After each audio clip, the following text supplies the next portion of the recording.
We're back in the oak savanna of Southwoods. We're in an area that is heavy clay, and these oak trees for hundreds of years have created an oak savanna space that was fighting between basically the prairie and the wetland area. Fires would come through, clean it up, but the oaks survived, and we have some very large, huge oak trees here. So we have a great space, a zone 5 that we want to protect. Now what's been happening is across the freeway from us, with development and other things that are going on, is the catchment area where the rainfall is collecting. And coming across the freeway is being focused into one culvert that just so happens to open up on our property. When that water comes across and comes out of that culvert, it has a huge amount of power. It's carrying with it sediment and seeds and organic material and all sorts of stuff. It comes across our property with the power so much that it's been scouring out this area for about 20 years. And when the water goes across, it floods this whole woodland. So what we've done is created this earthen wall, this berm, kind of a horseshoe shape here. And what that is doing now is slowing down the water. Most of the time it collects the water. Most of the time the water will just sit here and infiltrate into the ground for the trees and the plants on the other side of the berm, on this side of the berm.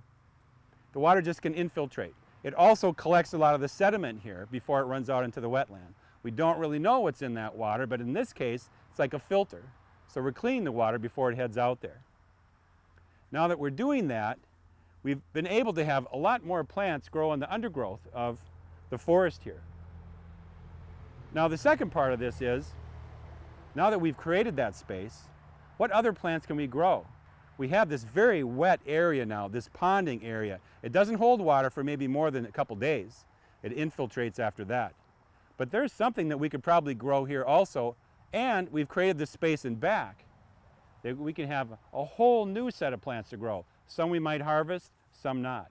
Now I did mention this was zone 5, and we generally stay out of that space. And for the most part, on that side of the berm is our wildlife area. But now that we have this inside area of the berm where we're catching all this water, it'll be really interesting to see what kind of plants we can grow. So we know we have heavy clay here. We have very heavy shade, and the soil is wet, and it gets inundated with water, sometimes a couple feet deep. On the sides of the berm and uphill from the berm, even those soils are going to be saturated most of the time with water. So we need to find plants that we can harvest or we can create for the wildlife that can handle wet feet, we call it. The roots are basically saturated in saturated soils. The clay, which is very heavy, is going to hold that water for quite a long time, and the fact that we have heavy shade here from the oak trees. We're going to head off to the plant database and look and see what those plants are, and I hope you'll join me.